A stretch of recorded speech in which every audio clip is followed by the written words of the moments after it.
नमस्कार, माउन्टेन समाचारमा स्वागत छ। म बिन्दु अधिकारी र म खगेन्द्र विष्ट। सुरुमा अहिलेसम्मका मुख्य समाचार।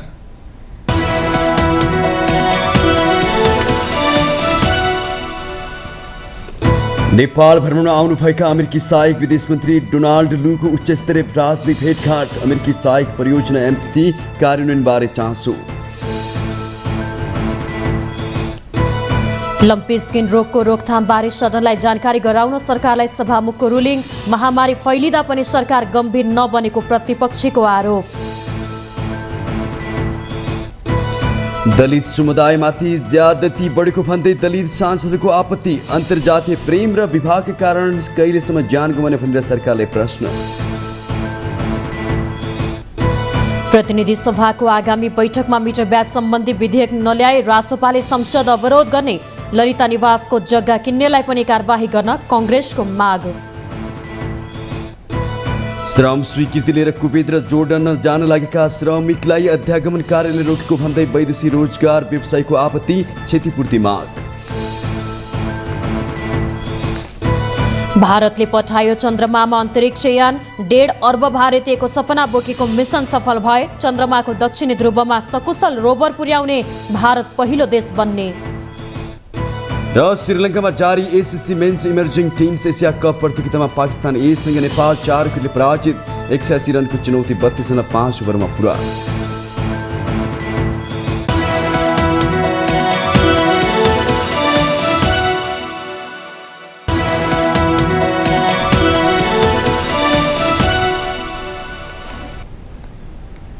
अब समाचार विस्तारमा।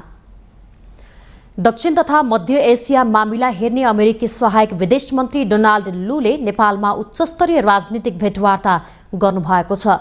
शीर्ष नेताहरूसँगको भेटवार्ताका क्रममा सहायक विदेश मन्त्री लूले अमेरिकी अनुदान सहायता परियोजना एमसीसी कार्यान्वयनबारे चासो लिनुभएको हो।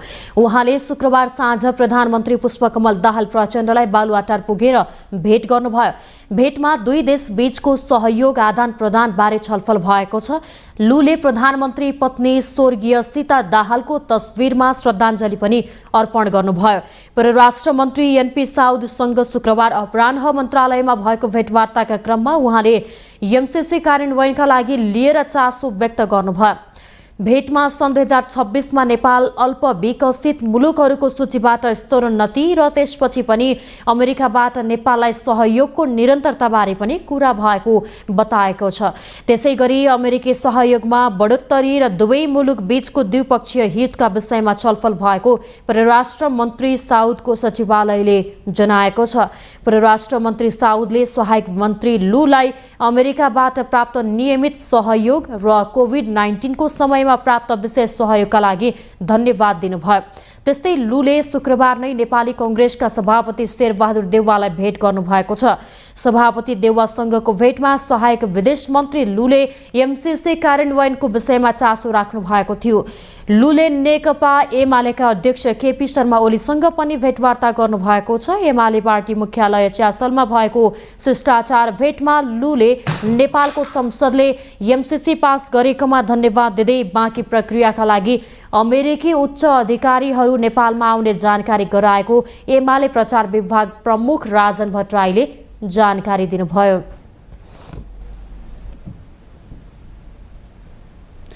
प्रतिनिधि सभाका सभामुख देवराज घिमिरेले पशु चौपाईमा महामारीको रूपमा फैलिएको लम्पी स्किनको रोकथामका विषयमा सदनलाई जानकारी गराउनु रुलिङ गर्नु भएको छ।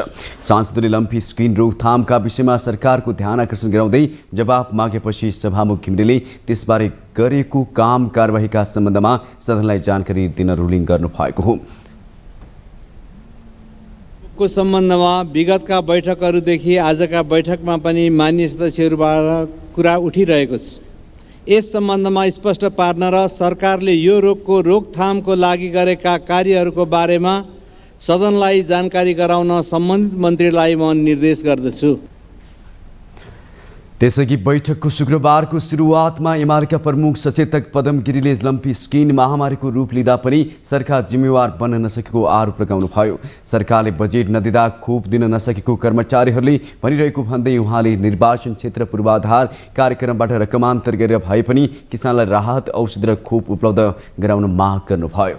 विषयमा किसानहरू आज पीडाको आहलमा डुबेर बसिरहेका छन्, रोइरहेका छन्, उनीहरूले कहीँबाट धर पाइरहेका छैनन्। यस्तो स्थितिमा सरकारले यस्तो नाजवाफ भएर यति जिम्मेवारीबाट विहीन भएर विमुख भएर सरकारले अभिव्यक्ति दिन मिल्दैन सभामुख महोदय। त्यसकारण हामी भन्न चाहन्छौँ, यदि सरकारसँग पैसा नभएको कारणले किसानले त्यो राहत नपाएको हो भने अहिले सांसदहरूको सिफारिसमा जुन गरिने भनेको निर्वाचन क्षेत्र पूर्वाधार विकास कार्यक्रम छ, बरु त्यो कार्यक्रमबाट रकमान्तर गरेर भए पनि ती किसानहरूलाई राहत उपलब्ध गराउनु पर्यो, ती किसानहरूलाई औषधि उपलब्ध गराउनु पर्यो, खोप उपलब्ध गराउनु पर्यो।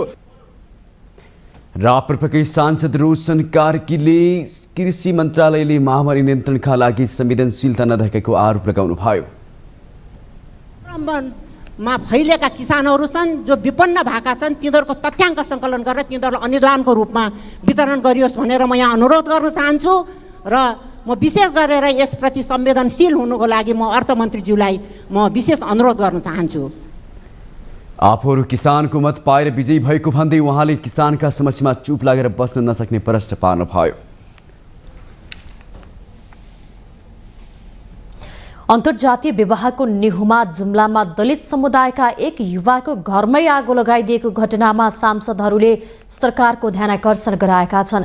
प्रतिनिधि सभाको शुक्रबारको बैठकमा सांसदहरूले जुम्लामा भएको घटनाले दलित समुदायमाथि अहिले पनि जातीय भेदभाव र छुवाछुत जन्य व्यवहार कायम रहेको र त्यस्ता भेदभावपूर्ण सोचकै कारण जघन्य प्रकृतिका अपराधहरू समेत कम नभएको पुष्टि भएको बताए। नेकपा माओवादी केन्द्रका सांसद रणेन्द्र बरालीले दलित समुदायमाथि हुने ज्यादतीले सीमा नाघेको जिकिर गर्दै समाजलाई यही अवस्थामा कहिलेसम्म राखिरहने हो भनेर प्रश्न गर्नुभयो। सीमा नाग्यो, अति भयो। हालै जुम्लाको तातोपानी 4 गिडी खोलाका मकेन्द्र नेपालीको घरमा सर्वस्व हुने गरी आगजनी भएको छ। त्यसको कारण हो बसन्ती गिरी नामकी केटीसँग वैवाहिक सम्बन्ध कायम रहनु। केटीको दाजुले, हिक्मत नाम गरेको केटीको दाजुले रातको समयमा उसको घरमा आगजनी गरेको पुष्टि भएको छ। दलित युवक र गैर दलित युवती बीचको लामो समयको प्रेम सम्बन्धपछि भएको उक्त राजी खुसीले प्रेम विवाह गरी हिँडेका अवस्थामा निजको घरमा सारा सम्पत्ति नष्ट हुने गरी जातीय विभेदकै कारण प्रतिरोध साध्न अपराधिक कार्य गरिएको छ। यस्ता अपराधिक कार्य ज्यादै निन्दनीय छ। नेपाली कांग्रेसकी सांसद सीता मिजारले अन्तर्जातीय विवाह गरेकै कारणले दलितको घरमा आगजनी गर्नु जातीय भेदभावको पराकाष्ठा भएको बताउनु भयो। जात व्यवस्थाकै कारण दलित समुदायले अहिले पनि अन्यायपूर्ण जीवन बाँच्न बाध्य हुनु परेको उहाँको भनाइ थियो। अन्तर्जातीय प्रेम र विवाह गरेकै कारण दलित समुदायका अझै कति युवाले आफ्नो ज्यान र धन सम्पत्ति गुमाउनु पर्ने हो भन्दै सरकारसँग प्रश्न गर्नुभयो। उनीहरूले बिहे गरेको 4 दिनपछि निज मुकुन्द नेपालीको घरमा आगोलागी भएको थियो र आगोलागीबाट घर पूर्ण रूपमा ध्वस्त भई 65 लाखभन्दा बढीको क्षति पुगेको बुझिएको छ। आफ्नी बहिनीको अन्तर्जातीय बिहा गरेकै कारण केटीका दाजु हिक्मत गिरीले मुकुन्दको घर जलाएको प्रहरी समक्ष स्वीकार गरेका छन्। यस्तो प्रकारको घृणित कार्यको जति निन्दा गरे पनि कमै हुन्छ। सभामुख महोदय, अन्तर्जातीय प्रेम र विवाह गरेकै कारण अझै दलित समुदायका कतिजना युवाले आफ्नो ज्यान र धन सम्पत्ति गुमाउनु पर्ने हो। आफू र आफ्नो परिवारको ज्यान बचाउन अझै कतिजनाले आफ्नो बस्ती छोडेर भाग्नु पर्ने हो। के यो राज्यले कानुन र समाजको चेतना ग्रहण लागेको हो? राष्ट्रिय प्रजातन्त्र पार्टीका प्रमुख सचेतक ज्ञान बहादुर शाहीले जुम्लामा अन्तर्जातीय विवाहका कारण भएको घटनाप्रति दुःख व्यक्त गर्दै छानबिन गरी दोषीलाई कारबाहीको माग गर्नुभयो। भएको त्यो घटनामा अस्ति पनि छिटोभन्दा छिटो सम्माननीय सभामुख मार्फत गृहमन्त्रीज्यूलाई आग्रह र अनुरोध गर्न चाहन्छु। त्यसको अनुसन्धान गरी दोषीमाथि कारबाही गरियोस्। म यहाँ संसदको यो रोस्टममा यहाँ उभिँदै गर्दा को दोषी हो भन्ने, को निर्दोष हो भन्ने मेरो अधिकार छैन, तर यसको छानबिन होस्। त्यो भएको कारणले गर्दा सम्माननीय सभामुख महोदय, विभिन्न किसिमका आज पनि हेर्छौँ पूर्वमा आज पनि तपाईँको आगो गलेको छ। त्यसैगरी कांग्रेसकी अर्कै सांसद शान्ति गजमेरले संविधानले सबै मानिसले सम्मानपूर्वक जीवन बाँच्न पाउने हक दिएको भए पनि दलितहरूले भने त्यस्तो अधिकार नपाएको गुनासो गर्नुभयो। भन्छ धारा 37ले प्रत्येक नागरिकलाई आवासको हकको चाहिँ आवास दिलाउँछ। समाजको विविधता सुन्दर आयाम थप्ने, मुलुकको समग्र विकासमा सम्पूर्ण महत्त्वपूर्ण योगदान पुर्याउने शिल्पी समुदाय अर्थात् दलित समुदायको प्रतिनिधित्वको पात्र भएर सम्मानित सदनमा उपस्थिति भइरहँदा गर्व महसुस हुन्छ। तर यही समुदायले भोग्नु परेको पीडा, प्रताडना, अपमान, तिरस्कृत व्यवहारले घटनाको विषयमा बोल्दै गर्दा अपमानित महसुस हुन्छ र अत्यन्तै पीडाबोध बनाउँछ। यस्तो उन्नत लोकतान्त्रिक समाजमा समेत 17औं र 18औं शताब्दीको मानसिकता विद्यमान रहेको र बारम्बार सोही प्रकृतिका घटनाहरू घटिरहँदा भने सामाजिक प्रतिगमनको चित्र प्रष्ट देखिन्छ। दलित समुदायमाथिको अत्याचार अन्त्य गर्न उहाँले सरकारको ध्यानआकर्षण गराउनुभयो। राष्ट्रिय स्वतन्त्र पार्टीले मिटर ब्याज सम्बद्ध विधेयक कार्यसूचीमा नराखे सदन चल्न नदिने चेतावनी दिएको छ। शुक्रबार प्रतिनिधि सभाको बैठकमा बोल्दै राष्ट्रसभाका सभापति रवि लामिछानेले यस्तो चेतावनी दिनुभएको हो। उहाँले शुक्रबारको कार्यसूची प्रभावित हुन नदिने भन्दै अर्को बैठकमा मिटर ब्याज सम्बन्धी विधेयक ल्याउन आग्रह गर्नुभयो। आगामी बैठकमा विधेयक प्रस्तुत नगरे सदन चल्न नदिने सभापति लामिछानेको चेतावनी थियो। जनतालाई रुवाएर त्यसबारे मौन बसेर सदन चल्न नसक्ने भन्दै उहाँले सत्तापक्षकै केही दलका कारणले विधेयकलाई रोक्न खोजेको गाईगुई सुनिएको बताउनु भयो। विधेयक सदनमा ल्याएपछि को पक्षमा र को विपक्षमा खुल्ने पनि सभापति लामिछानेको टिप्पणी थियो।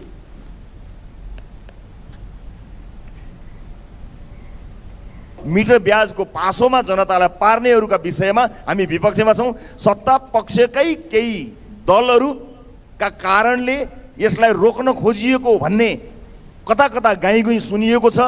यो सदनले थाहा पाओस्, सिङ्गो देशले थाहा पाओस् कि मिटर ब्याज पीडितहरूको पक्षमा को छ, विपक्षमा को छ। त्यसकारणले म गम्भीरतापूर्वक सम्माननीय सभामुख महोदय मार्फत सदनलाई यो जानकारी गराउँछु। धन्यवाद। सांसद अमरेश कुमार सिंहले नक्कली भुटानी शरणार्थी प्रकरणमा निर्णय गर्ने तत्कालीन प्रधानमन्त्रीलाई कारवाही गर्न माग गर्नुभयो। मन्त्री परिषदको निर्णय भए पनि नक्कली भुटानी शरणार्थी केसमा निर्णय गर्नेलाई नसमातिएको भन्दै मन्त्री परिषदबाट निर्णय गर्ने प्रधानमन्त्रीलाई समात्नुपर्ने उहाँको भनाइ थियो। तर सांसद सिंहले तत्कालीन प्रधानमन्त्री को थिए भनेर नाम भनिलिनु भएन। नक्कली भुटानी शरणार्थीमा संलग्न रहेको आरोप लागेका सन्देश शर्माको अडियो मिल्दा पनि नाम लिएको व्यक्तिलाई किन पक्राउ नगरेको भन्दै सांसद सिंहले प्रश्न गर्नुभयो। भुटानी शरणार्थी केसमा पनि निर्णय गर्नेलाई समातिएन। क्याबिनेटको निर्णय गर्ने प्रधानमन्त्रीलाई समात्नु पर्यो नि। इभन सन्देश शर्माको अडियो आयो, अथेन्टिक पुलिसले विज्ञप्ति जारी गर्यो कि यो उसकै भएछ अथेन्टिक हो।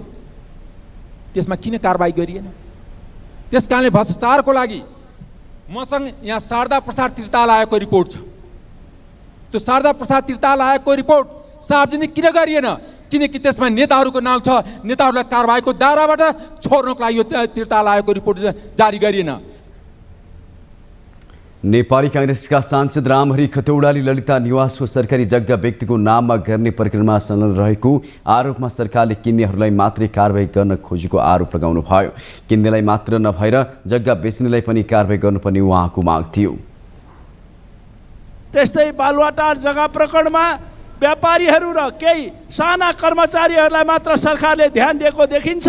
त्यहाँका ठुला माछाहरूलाई पनि कारबाही गरेर व्यापारीहरूलाई मात्र होइन, किन्नेलाई मात्र होइन, सरकारको राजस्व तिरेर किन्ने अनि तिनीहरूलाई कारबाही गर्ने, व्यवस्थापन गरेर जग्गा बिक्री गर्ने मूलहरू को हुन्, तिनीहरूलाई कारबाहीको व्यवस्था गरोस्। धन्यवाद। ललिता निवास जग्गा प्रकरणका ठुला माछाहरू पनि कारबाहीमा पर्नुपर्ने सांसद खतौडाको माग थियो।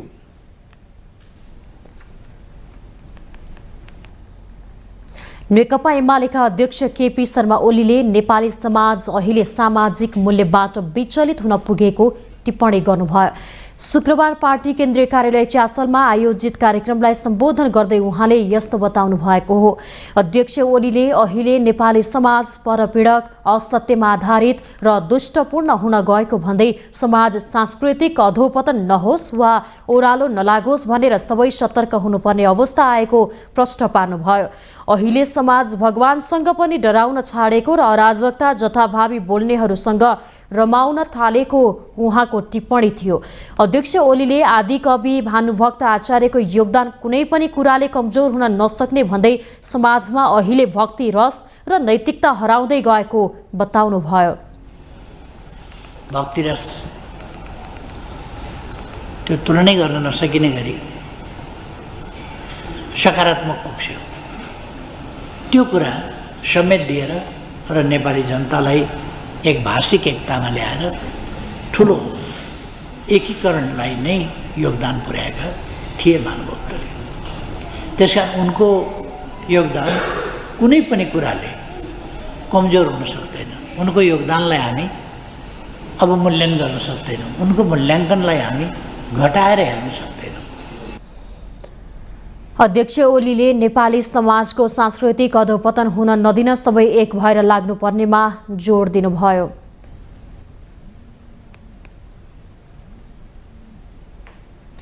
यसैबीच एमाले अध्यक्ष केपी शर्मा ओलीले नेपालमा अझै पनि भोकमरीको अवस्था रहेको बताउनु भएको छ।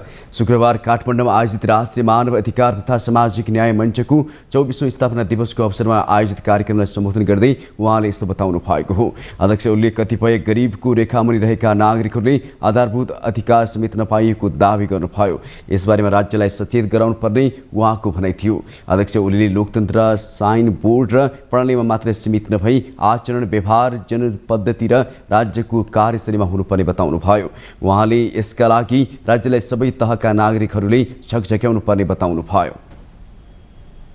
प्रणाली लोकतान्त्रिक भन्ने प्रणालीको पगडी बाँधिदिएर हुँदैन।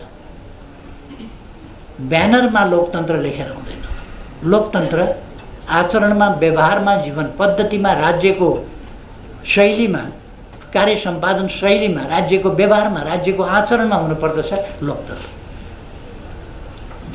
साइन बोर्डमा लोकतन्त्र, प्रणालीमा लोकतन्त्र भनेर मात्रै हुँदैन। गरिबीको रेखामुनि ठूलो संख्या रहेकाले सबै मिलेर उनीहरूलाई आधारभूत अधिकार दिलाउनु पर्नेमा जोड दिनुभयो। माउन्टेन समाचारमा पालो भएको छ ब्रेकको।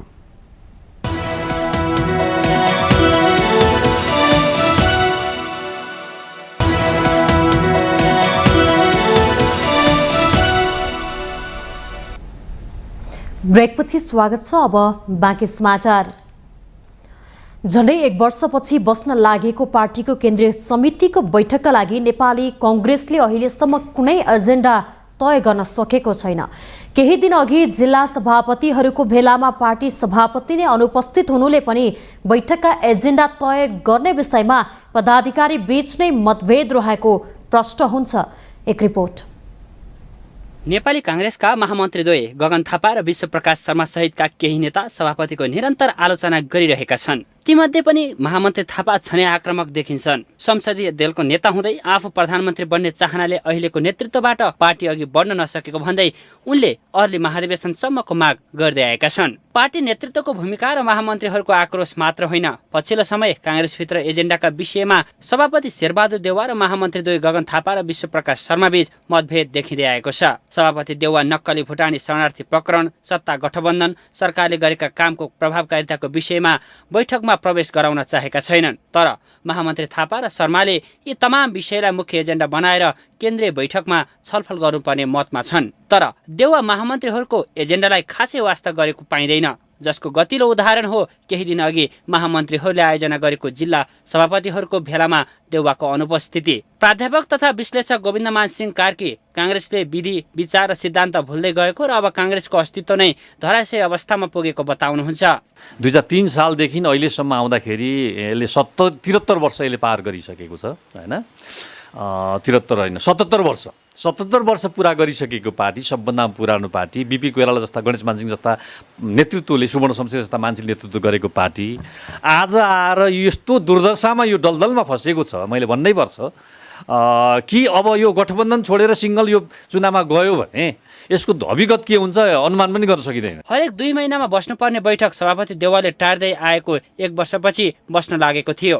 तर विशेष कारण देखाउँदै आउँदो साउन 2 गतेका लागि बोलाइएको छ। यो बैठकमा कांग्रेसले नक्कली भुटानी शरणार्थी प्रकरणमा मुछिएका पूर्वपक्षका लागि जेल चलान भएका केन्द्रीय सदस्य बालकृष्ण खानलाई निलम्बन गर्ने प्रस्ताव नल्याउने भएको छ। काङ्ग्रेसभित्र भ्रष्टाचारको मुद्दामा मुछिएका कारण निलम्बन गर्नुपर्ने आवाज भने चर्को छ। तर सभापति देउवाले खाँडलाई निलम्बन गर्ने पक्षमा देखिँदैनन्। बरु देउवा गत वर्ष सम्पन्न प्रतिनिधि तथा प्रदेशसभा निर्वाचनको समीक्षा, सत्ता गठबन्धनको औचित्य र नीति महाधिवेशनको मिति तोक्ने रणनीतिमा देखिन्छन्। नेपाली काङ्ग्रेसको विधान अनुसार सबै काम गर्न सक्नुपर्छ। जस्तो विभिन्न भातृ सङ्गठनहरू छन्, अरू विभागहरू छन्, त्योहरू सबै व्यवस्थापन गर्न जान्नुपर्छ, अराउनुपर्छ महासचिवहरूलाई।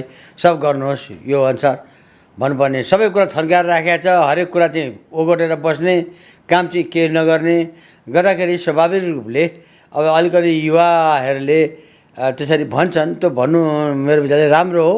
निर्वाचनको नतिजापछि पार्टीको कार्यशैलीमा आमूल परिवर्तन ल्याउनुपर्ने काङ्ग्रेसका आम कार्यकर्ताहरूको भावनालाई पार्टी पदाधिकारीले खासै वास्ता गरेको देखिँदैन। अझै पनि गुट र उपगुटकै कोठे बैठकले काङ्ग्रेसलाई अल्मल्याइरहेको छ। माउन्टेन टेलिभिजन एचडीका लागि पटुकराज गिरीको रिपोर्ट। नेपाली भाषाका प्रथम कवि भानुभक्त आचार्यको 210औं जन्म जयन्ती शुक्रबार मनाइएको छ। तनहुँको चौदी रम्खामा विक्रम सम्वत 1871 साल असार 29 गते जन्मिनु भएका भानुभक्तले 1910 सालमा भानुभक्ति रामायण महाकाव्य लेखेपछि उहाँको काव्यिक व्यक्तित्व थप सुपरिचित भएको थियो। भानुभक्तका प्रश्नोत्तर, भक्तमाला, वधु शिक्षा लगायतका महत्त्वपूर्ण कृतिहरू र अन्य फुटकर कविताहरू नेपाली साहित्यका लागि निधि बनेका छन्। एक रिपोर्ट। एक दिन नारद सत्यलोक पुगी गया, लोकको गरौँ हित बनी, ब्रह्मा ताहि थिया पर्या चरणमा, खुसी गराया पनि। क्या सोध्छौ तिमी सोध भन्छु म भनी, मर्जी भए थियो जसै, ब्रह्माको करुणा बुझेर ऋषिले बिन्ती गरायो त्यसै। आदिकवि भानुभक्त आचार्यको 210औं जन्मदिन शुक्रबार विभिन्न कार्यक्रम गरेर मनाइएको छ। विक्रम सम्वत 1871 अहिलेको तनहुँ जिल्लाको चुन्दी रम्घा भन्ने ठाउँमा एक हुने खाने परिवारमा उहाँको जन्म भएको थियो। ब्राह्मण परिवारमा जन्म भएकाले भानुभक्तको शिक्षा, दीक्षा, लालन पालन त्यसै अनुरूप धार्मिक अनि सांस्कृतिक अनुशासनमा भएको हो। नेपाली भाषाका प्रथम कवि भानुभक्तले भाषिक रूपमा नेपालीलाई एकताको सूत्रमा बाँध्न सफल हुनुहुन्थ्यो। त्यसैले पनि उहाँलाई आदि कवि भनिन्छ। भानुभक्तले त्यति बेला सम्पूर्ण रामायणलाई नै संस्कृतबाट सरल नेपालीमा लिपिबद्ध गराउनु भएको थियो। उहाँका प्रश्नोत्तर माला, वधु शिक्षा, रक्तमाला र रामगीता प्रख्यात रचना हुन्। उता भारतका नेपाली भाषीको बाहुल्य रहेको सिक्किम, दार्जिलिङ लगायत क्षेत्रमा पनि भानु जयन्ती धुमधामका साथ मनाइन्छ। यस दिनलाई नेपाली मूलका भारतीयहरूले सांस्कृतिक र साहित्यिक महोत्सवका रूपमा मनाउने गरेका छन्। भानुभक्तको जन्म जयन्तीको अवसरमा उपप्रधान एवं गृहमन्त्री नारायण काजी श्रेष्ठले काठमाडौँमा आयोजित कार्यक्रममा शुभकामना दिँदै न्यायको पक्षमा आवाज उठाउनुका साथै जीवनको सार्थकताका लागि नेपाली समाजलाई चेतनशील बनाउन भानुभक्तले पुर्याएको योगदान अविस्मरणीय रहेको उल्लेख गर्नुभयो। नेपाली भाषाको विकासमा उहाँले पुर्याउनु भएको योगदान स्वतः स्पष्ट छ। त्यसैगरी उहाँले न्यायको पक्षमा आवाज उठाउनु भयो, जीवनको सार्थकताको पक्षमा आवाज उठाउनु भयो। आज विश्वमा पनि नेपालमा पनि उपभोक्तावाद जबरजस्त रूपमा अगाडि बढिरहेको बेलामा उहाँले यो जीवन केका लागि, म धनी भइकन पनि मैले समाजको लागि केही गर्न सकिनँ, मेरो जीवनको के काम, एउटा घाँसीले केही गरिराखेको छ बरु मैले गर्न सकिनँ भन्नुभयो। यो सामान्य घटना जस्तो लाग्छ। हाम्रो नेपाली समाजलाई चेतनशील बनाउन, जीवनको सार्थकता हरेकलाई बोध गराउन र सामाजिक कर्तव्य निर्वाह गराउनका निम्ति र न्यायको पक्षमा भूमिका खेल्न ठुलो उद्घोषण हो। यो सामान्य होइन। त्यस कारणले गर्दाखेरि उहाँलाई हामीले त्यस रूपमा स्मरण गर्नुपर्छ। म सबैलाई अनुरोध गर्न चाहन्छु, जीवनको सार्थकताका बारेमा, जीवनको मूल्यबोध गर्ने बारेमा एकचोटि सबै आज हामीले मनन गर्नु आवश्यकता छ। संस्कृति, पर्यटन तथा नागरिक उड्डयन मन्त्री सुदन किरातीले नेपालमा फोलीवाद अझै रहेको भन्दै के हामी फोलीवादबाट मुक्त छौं भन्दै प्रश्न गर्नु भएको थियो। भोलि भएर टार्ने राणाकालीन प्रशासन प्रणालीको ढिला सुस्तीमाथि त्यो बेलाको जमानामा उहाँले भयङ्कर रूपमा व्यङ्ग्य गर्नुभएको थियो, त्यति ठुलो प्रहार गर्नुभएको थियो कविता मार्फत। त्यो चान्चुने साहस चाहिँ थिएन जस्तो मलाई अहिले पनि लाग्दछ। 210 वर्षपछि आज पनि नेपालमा भोलिवाद भन्ने संस्कार संस्कृति कायमै छ। के यो भोलिवादबाट हामी मुक्त छौँ? मलाई लाग्छ अहिले पनि हामी भोलिवादबाट मुक्त छैनौँ। र यो भोलिवादलाई समाप्त गरेर देश र जनताप्रति समर्पित हुने प्रणाली हामीलाई चाहिएको छ, त्यो संस्कृति चाहिएको छ। आज पनि यो भोलिवादलाई अन्त गर्ने दायित्व हाम्रो काखमा छ। र म भन्छु जोड गरेर एकचोटि भानुभक्त आचार्यको औचित्य आज पनि उत्तिकै साबित भएर आउँछ। भानुभक्तबाट अहिलेका पुस्ताले भाषा मोह सिक्न जरुरी छ। भानुभक्त विकल्प होइनन्, बरु हाम्रा लवजका आधार हुन् भन्ने बुझ्न जरुरी छ। निष्कर्षमा भानुभक्त नेपाली आस्था, नेपाली संस्कृति अनि नेपाली जातीय एकताका धरोहर कवि हुन्। उहाँका कतिपय रचनाहरूमा व्यक्त विचार आजका सन्दर्भमा असान्दर्भिक र आलोच्य भए पनि काव्यात्मक मूल्यले तिनलाई जीवित बनाएका छन्। भानुभक्त र उहाँका कृतिलाई वर्तमानका आँखाले होइन, तत्कालीन युग सापेक्ष दृष्टिले हेरेर मूल्याङ्कन गर्दा ती रचनाहरूको न्याय हुन सक्छ। माउन्टेन टेलिभिजन एसडीका लागि क्यामेरामा पुरन सुवेदीका साथमा उषा काफ्लेको रिपोर्ट।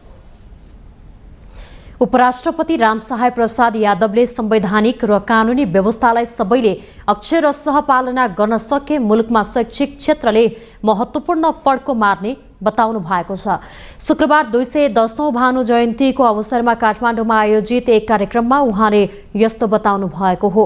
उपराष्ट्रपति यादवले नेपालमा प्रत्येक नागरिकलाई आधारभूत शिक्षामा पहुँच, राज्यबाट आधारभूत तहसम्मको शिक्षा अनिवार्य र निशुल्क तथा माध्यमिक तहसम्मको शिक्षा निशुल्क हुने संवैधानिक व्यवस्था गरेको बताउनुभयो।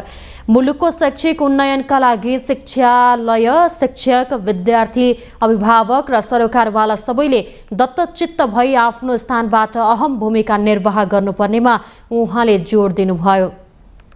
शिक्षालय, शिक्षक, विद्यार्थी, अभिभावक र सरोकारवाला सबैले दत्तचित्त भई आफ्नो स्थानबाट अहम भूमिका निर्वाह गर्नुपर्दछ।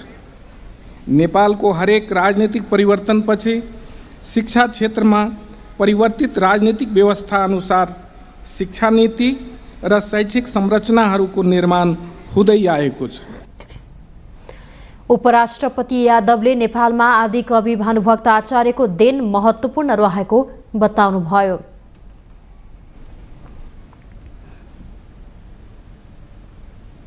वैदेशिक रोजगारीका लागि कुवेत र जोर्डन जान लागेका श्रमिकहरूले अध्यागमन कार्यले रोकेको प्रति नेपाल वैदेशिक रोजगार व्यवसायी सङ्घले आपत्ति जनाएको छ। शुक्रबार काठमाडौँमा पत्रकार सम्मेलन गर्दै सङ्घले कुवेत र जोर्डन जानका लागि 132 जना श्रमिकहरूलाई अध्यागमन कार्यले बिना कारण रोकेको भन्दै आपत्ति जनाएको हो। वैदेशिक रोजगार विभागबाट संस्थागत रूपमा प्रचलित कानुन बमोजिम श्रम स्वीकृति लिएर जान लागेका श्रमिकहरूलाई अध्यागमन विभागका कर्मचारीले गलत सूचना दिने, अनावश्यक दुःख दिई रोजगारीबाट वञ्चित गराउने उद्देश्यबाट प्रेरित भएर हस्तक्षेप गर्न गलत भएको सङ्घको ठहर छ। सङ्घका अध्यक्ष राजेन्द्र भण्डारीले सबै प्रक्रिया पूरा गरेर जान लागेका कामदारहरूलाई रोक्नुले अध्यागमन विभागको गलत नियत देखेको जिकिर गर्नुभयो। उसमेरका कुराहरू पनि उहाँले जोड्नुभयो। डकुमेन्ट फेक भयो भन्ने जो फर्काइएका कामदार थिए, आज बिहान 9 जना चाहिँ जसको भिजा भोलिबाट सकिँदै थियो, त्यो हिजो चाहिँ माननीय मन्त्रीज्यूलाई हामी हिजो डेलिगेसन गएका थियौँ। श्रम तथा रोजगार मन्त्रीलाई पनि, माननीय मन्त्रीज्यूलाई पनि यो विषयमा गरायौँ, सचिवलाई पनि गरायौँ, सिङ्गो मन्त्रालय विभागलाई हामीले यो विषयमा सम्पूर्ण जानकारी गराइसकेका छौँ। सँगसँगै सम्बन्धित निकाय अध्यागमन हेर्ने गृह मन्त्रालय, माननीय उप प्रधान तथा गृहमन्त्रीज्यूलाई हिजो हामी भेटेर यो विषयमा विभागीय डिजी, त्यहाँको कार्यालय प्रमुख, त्यहाँको गृह सचिवज्यू सहित राखेर हामीले यो विषयमा प्रश्न भनेका छौँ। तपाईँहरूबाट गम्भीर त्रुटि भएको छ। सङ्घका महासचिव मेघनाथ भुर्तेले अध्यागमनले कागजात शङ्कास्पद भनेर त्रिभुवन विमानस्थलबाट फर्काएका 9 जना पुरानै कागजातको आधारमा कुवेत गएको बताउनुभयो।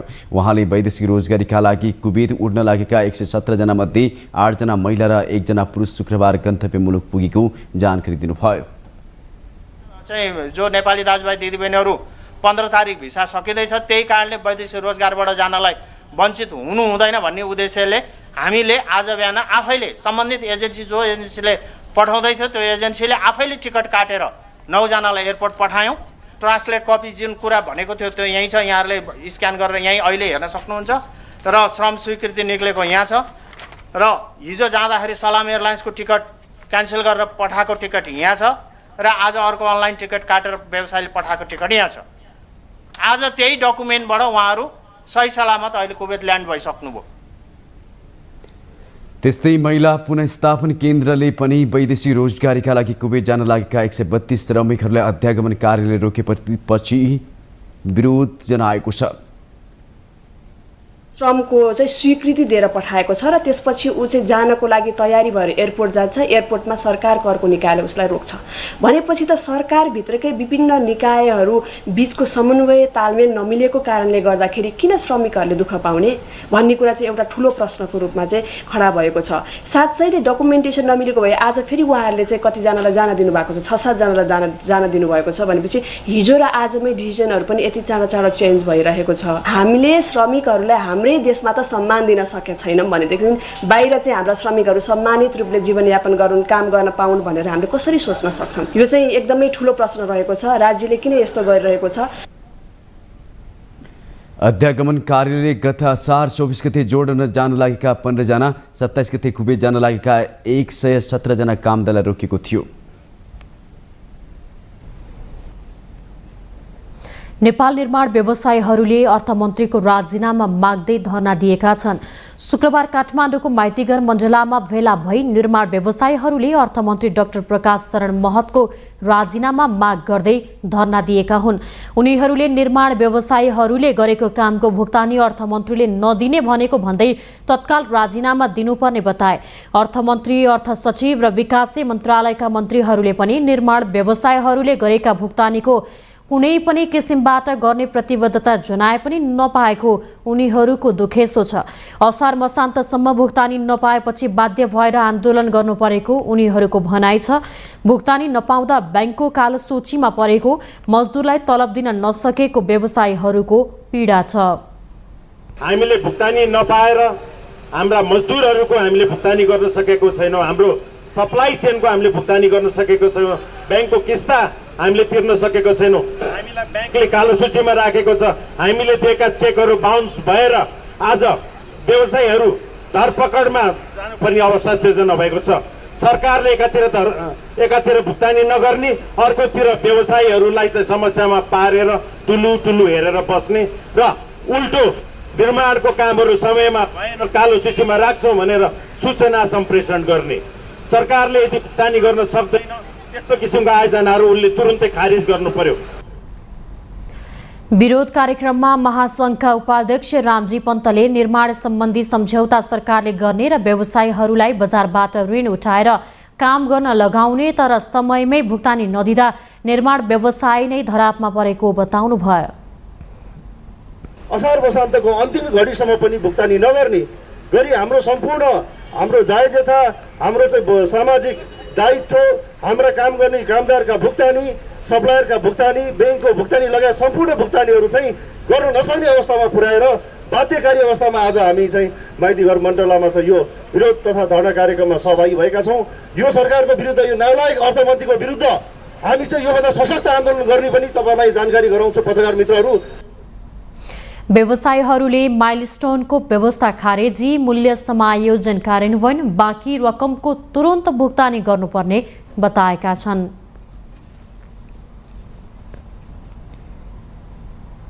माउन्टेन समाचारमा पालो भएको छ ब्रेकको।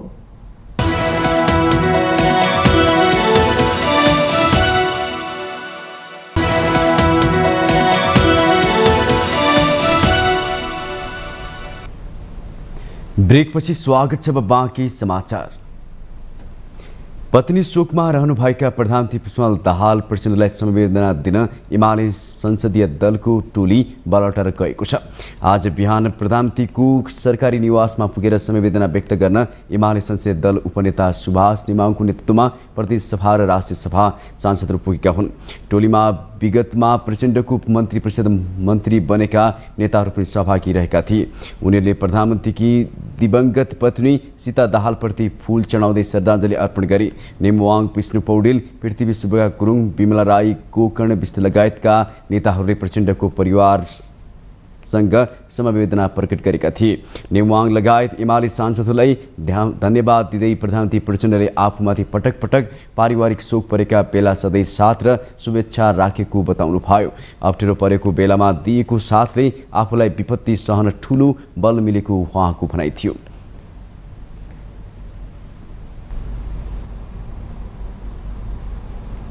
रूपन्देहीको सैनामैना नगरपालिका 1 मा रहेको परोहा परमेश्वर शिव ज्योतिर्लिङ बोलबम धाममा यो वर्ष पनि श्रावणी मेला तथा जलार्पण यात्रा विशेष अनुष्ठान कार्यक्रम हुने भएको छ।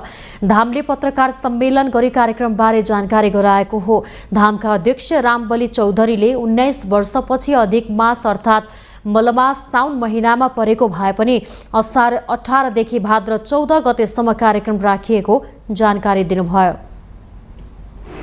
बाहिर परिसरभन्दा बाहिर जग्गा नहुँदा हुँदै पनि अब परम्परादेखि व्यापारीहरू आउने र बजारहरू बस्ने स्टलहरू बस्ने गर्दाखेरि त्यो समस्या छँदैछ। तथापि त्यसलाई एउटा व्यवस्थित गर्नको लागि बजार व्यवस्थापन समिति हामीले गठन गरेका छौँ। धामका महासचिव प्रेमलाल भुसालले पुनः निर्माणाधीन बोलबम मूल मन्दिरको निर्माण कार्य लगभग सम्पन्न हुन लागेको र अबको 1-2 महिनाभित्र पूर्ण रूपले सम्पन्न हुने बताउनुभयो। केही महिनामै हामी पूर्ण रूपमा यो सबै सम्पन्न हुनेछ र सम्पन्नको लागि अब धेरै समय कुर्नु पर्दैन। यात्रा व्यवस्थापन समितिका संयोजक शालिग्राम भण्डारीले बोलबम यात्रा 2080 मा असार 18 देखि भाद्र 14 गतेसम्म यात्रा तय गरेको जानकारी दिनुभयो। भाद्र ऋषि तर्पणेको दिनसम्म भाद्र 14 गते ऋषि तर्पणेको दिनसम्म हामीले यात्राहरूलाई तय गरेका छौँ। जसअनुसार असारको 18 गते गुरु पूर्णिमा दिन हामी सबै करिब 250 जना तीर्थयात्रीहरू बोलबम धाममा उपस्थित भयौँ। धामका सल्लाहकार आचार्य विष्णु प्रसाद गेवालीले अन्य विभिन्न कामहरूमा रोक लगाएको बताउँदै मलमास भए पनि बोलबममा जलार्पण हुने बताउनुभयो। कार्यक्रम त हाम्रो रहन्छ नै अधिक मासभरि श्रावणको 2 गतेदेखि 31 गतेसम्म भगवान शिव र भगवान विष्णुको 1 महिनासम्म हरिहर कथा गर्छौँ। हामीले भगवानको नित्य गरिने महारुद्राभिषेक गर्छौँ। असार 18 गते लक्ष्मण घाटको यात्रा सम्पन्न भइसकेको र असार 30 गते सैनामैना कालीरह, साउन 11 देखि 14 गतेसम्म नवलपरासीको त्रिवेणी धामदेखि बोलबम धामसम्म रथ यात्रा तथा पैदल यात्रा, साउन 26 र 27 गते सवारी साधनबाट रिडी रुरु क्षेत्र जाने, सवारी साधनबाटै भाद्र 8 गते तनहुँको देवघाट गई 9 गते गंगा जल ल्याएर बोलबम धाममा जलार्पण गराउने कार्यक्रम रहेको छ।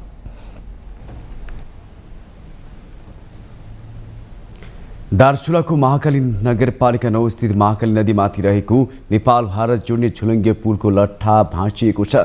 महाकाली नगरपालिका 9 दत्तु र भारतको बालुवाकोट जोड्ने झुलङ्गे पुलको लट्ठा भाँचिँदा आवतजावत बन्द भएको हो।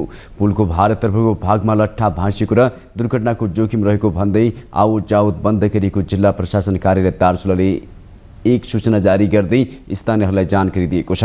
पुलको लट्ठा भाँचिएपछि प्राविधिकहरूबाट चेक जाँच गरेर मर्मत सम्भार गर्न भारतीय पक्षसँग पहल भइरहेको जिल्ला प्रहरी प्रशासन कार्यालय दार्चुलाले जनाएको छ।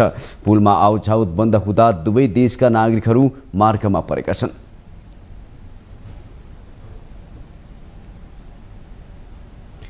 हामीसँग आर्थिक अन्तर्राष्ट्रिय खेल समाचार बाँकी नै छन्। माउन्टेन समाचारमा पालो भएको छ ब्रेकको।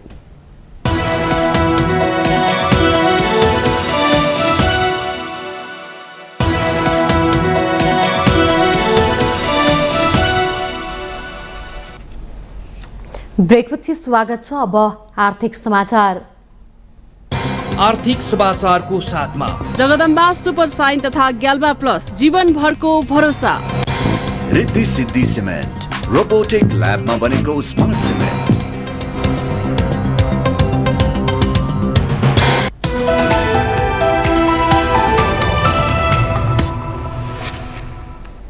अर्थमन्त्री डाक्टर प्रकाश शरण महतले ऋणलाई उत्पादनशील क्षेत्रमा लगानी गर्नुपर्ने कुरामा सरकार सचेत रहेको बताउनु भएको छ। शुक्रबार राष्ट्रिय सभा बैठकमा राष्ट्र ऋण उठाउने विधेयकको दफावार छलफलका क्रममा उठेको प्रश्नको जवाब दिँदै अर्थमन्त्री महतले ऋणलाई उत्पादनशील क्षेत्रमा लगानी गर्नुपर्नेमा सरकार सचेत रहेको बताउनु भयो। ऋण लिएर कहाँ खर्च गर्ने र प्रतिफल कसरी सुनिश्चित गर्ने भन्नेमा सरकार गम्भीर रहेको उहाँको भनाइ छ। अर्थमन्त्री महतले आवश्यकताको आधारमा ऋण लिनुपर्ने बताउनु भयो। उत्पादन वृद्धि र पुँजी निर्माणमा सघाउने गरी ऋण लिनुपर्नेमा उहाँको जोड थियो। त्यो ऋण लिनु पर्यो, त्यसमा जुन मान्यज्यूहरूको चाहिँ सल्लाह आएको छ, अत्यन्त उपयुक्त सल्लाह आएको छ, त्यसलाई चाहिँ मैले चाहिँ गम्भीरताका साथ लिएको छु र सरकारले गम्भीरताका साथ लिन्छ भन्ने मलाई लागेको छ। उत्पादनशील क्षेत्रमै लगानी गर्नुपर्छ। अत्यन्त सजग भएर कुन ठाउँमा के को लागि ऋण आउँदैछ, कुन शर्तमा आउँदैछ, त्यसबाट प्रतिफल के आउँछ देशलाई अल्पकाल मात्रै हेरेर होइन, दीर्घकालसम्मको पनि एउटा मूल्याङ्कन गरेर विश्लेषण गरेर अनुसन्धान गरेर निष्कर्षमा पुग्नुपर्छ। अर्थमन्त्रीले अर्थतन्त्र सकारात्मकतातर्फ अगाडि बढेको जिकिर समेत गर्नुभयो। मूल्य वृद्धि पनि विगतको भन्दा घटेको भन्दै उहाँले सरकारले करको दायरा फराकिलो पारेकाले राजस्व बढ्ने दाबी गर्नुभयो। यो हामीले यो सालभन्दा घटाएकै छौँ। मैले हिजो पनि उल्लेख गरेँ, जिडिपीको 4.6%, 5%सम्म एउटा नर्मल आन्तरिक ऋण उठाउने एउटा चाहिँ हामीले चाहिँ नर्म्स बनाएका छौँ र यो सालभन्दा हामीले कम उठाउने निर्णय गर्यौँ। किन निर्णय गर्यौँ भने यसले चाहिँ निजी क्षेत्रले जुन ऋण लिन्छ त्यो ऋण लिने त्यो स्पेसलाई कम गर्छ, त्यो ठाउँलाई कम गर्छ। अर्थमन्त्री महतले आगामी दिनमा स्वास्थ्य क्षेत्रमा अझै बढी बजेट विनियोजन गर्ने बताउनुभयो। अब पालो अन्तर्राष्ट्रिय समाचारको।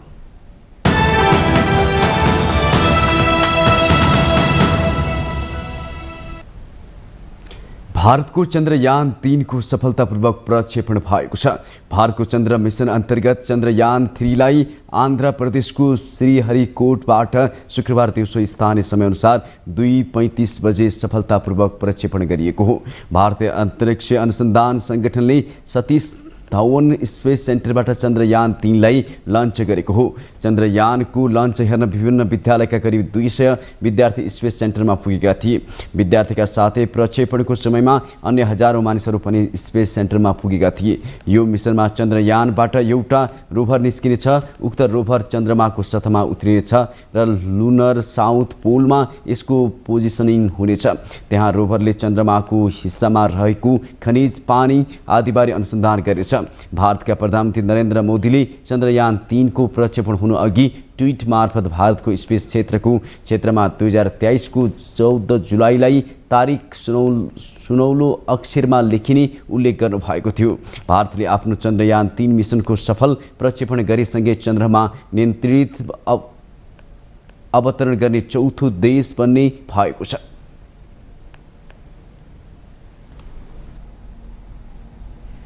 अब खेल समाचार।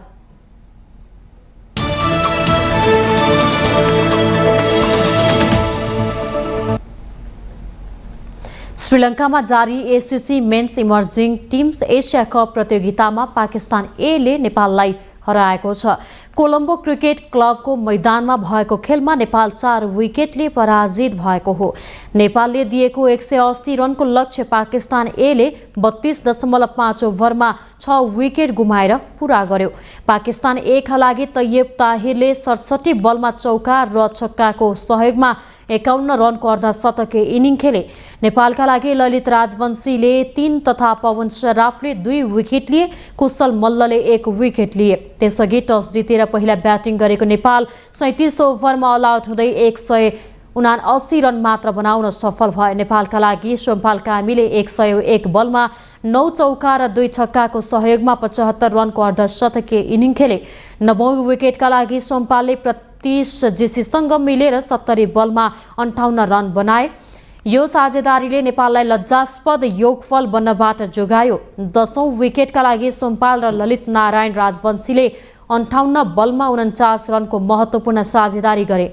राजवंशी 1 रनमा अभिजित रहे। अर्जुन साउ तथा कुशल मल्लले समान 17 रन बनाए। जितसँगै पाकिस्तान ए समूह बी को शीर्ष स्थानमा उक्लिएको छ। पराजित नेपाल दोस्रो स्थानमा रहेको छ।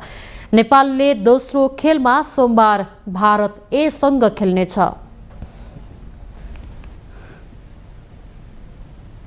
काठमाडौँमा जारी 7औं प्रधानमन्त्री एनभी राष्ट्रिय भलिबल क्लब लिगमा पुरुषतर्फ विभागीय टोली नेपाल पुलिस क्लब र टिपटप हेल्पलाइन फाइनलमा पुगेका छन्। समाज चरणको अन्तिम खेलमा एपीएफ क्लबलाई सोझो सेटमा हराउँदै नेपाल पुलिस क्लबको पुरुष टोलीले फाइनलमा स्थान सुरक्षित गरेको हो। एपीएफ पुलिससँग 25-22, 25-13 र 25-15 को सोझो सेटमा पराजित भएको हो। पुलिससँग पराजित हुँदै एपीएफ भने लिग चरणमै सीमित बनेको छ। पहिलो सेटमा दबाव बनाएको पुलिस तेस्रो सेटसम्मै खेलमा हावी हुँदै खेल सोझो सेटमा सकेको हो। पुलिस लिग चरणमा 6 खेलमा 5 जित र 1 हार सहित 15 अङ्कका साथ फाइनल प्रवेश गरेको छ। पुलिस 6 खेलमा 15 अङ्क सहित शीर्ष स्थानमा रहेको छ। त्यसैगरी त्रिभुवन आर्मी क्लबलाई हराउँदै टिपटप हेल्प नेपाल फाइनल पुगेको छ। महिलातर्फ विभागीय टोली एपीएफ र नेपाल पुलिस फाइनलमा पुगेका छन्। दुवै समूहको फाइनल खेल शनिबार हुनेछ।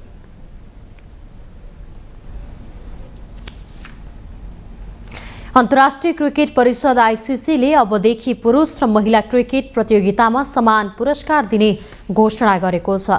यो घोषणासँगै आईसीसीले गर्ने पुरुष र महिला क्रिकेट प्रतियोगितामा समान राशिको पुरस्कार दिइनेछ। दक्षिण अफ्रिकाको डर्बनमा भएको वार्षिक सम्मेलनमा आईसीसीले आफ्ना सबै महिला र पुरुष टोलीको पुरस्कार रकम समान बनाउने घोषणा गरेको हो। यस निर्णयपछि अब महिला र पुरुषको उस्तै किसिमको प्रतियोगिता विजेता लगायतले पाउने पुरस्कार रकम पनि बराबर हुनेछ। आईसीसी अध्यक्ष ग्रेग वार्करले यो महत्त्वपूर्ण क्षण भएको बताएका छन्। यो क्रिकेट खेलको इतिहासमा महत्त्वपूर्ण क्षण भएको भन्दै उनले आईसीसीको विश्वव्यापी प्रतियोगितामा प्रतिस्पर्धा गर्ने पुरुष र महिला क्रिकेटरले समान पुरस्कार राशि पाउने प्रश्न पारे। पुरस्कार राशि समान बनाउने प्रयास स्वरूप 2017 देखि महिला प्रतियोगितामा पुरस्कार बढाउँदै आएको अध्यक्ष वार्करले बताए।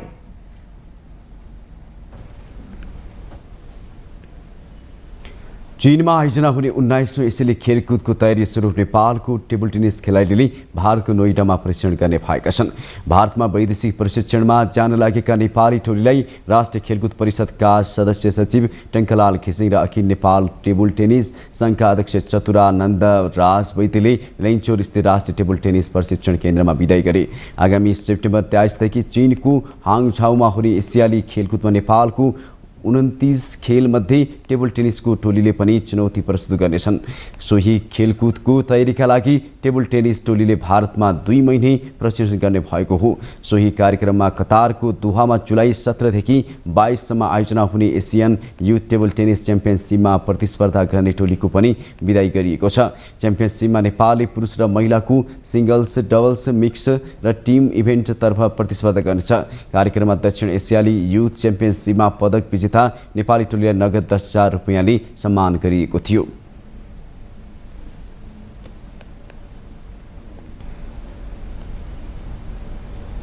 माउन्टेन समाचारमा पालो भएको छ ब्रेकको।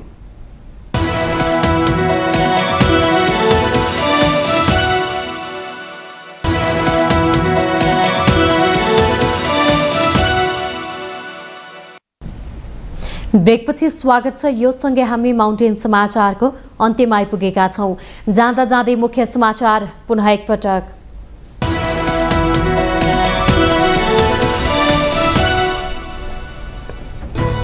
नेपाल भ्रमणमा आउनुभएका अमेरिकी सहायक विदेश मन्त्री डोनाल्ड लूको उच्चस्तरीय राजनीतिक भेटघाट। अमेरिकी सहायता परियोजना एमसीसी कार्यान्वयनबारे चासो। लम्पी स्किन रोगको रोकथामबारे सदनलाई जानकारी गराउन सरकारलाई सभामुखको रुलिङ। महामारी फैलिँदा पनि सरकार गम्भीर नबनेको प्रतिपक्षको आरोप। दलित समुदायमाथि ज्यादती बढेको भन्दै दलित सांसदहरूको आपत्ति। अन्तर्जातीय प्रेम र विवाह गरेकै कारण कहिलेसम्म ज्यान गुमाउने भनेर सरकारलाई प्रश्न। प्रतिनिधि सभाको आगामी बैठकमा मिटर ब्याज सम्बन्धी विधेयक नलाई राष्ट्रपतिले संसद अवरोध गर्ने। ललिता निवासको जग्गा किन्नेलाई मात्रै कारबाही गर्न काङ्ग्रेसको माग। श्रम स्वीकृति लिएर कुवेत र जोर्डन जान लागेका श्रमिकलाई अध्यागमन कार्यालयले रोकेको भन्दै वैदेशिक रोजगार व्यवसायको आपत्ति। क्षतिपूर्ति माग। भारतले पठायो चन्द्रमा अन्तरिक्ष यान। 1.5 अर्ब भारतीयको सपना बोकेको मिसन सफल भए। चन्द्रमाको दक्षिण ध्रुवमा सकुशल रोभर पुर्याउने भारत पहिलो देश बन्ने। र श्रीलङ्कामा जारी ACC men's emerging teams Asia Cup प्रतियोगितामा पाकिस्तान एसँग नेपाल 4 विकेटले पराजित। 180 रनको चुनौती 32.5 ओभरमा पुरा।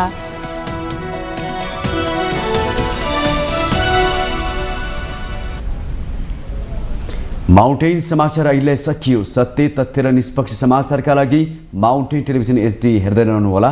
नमस्कार।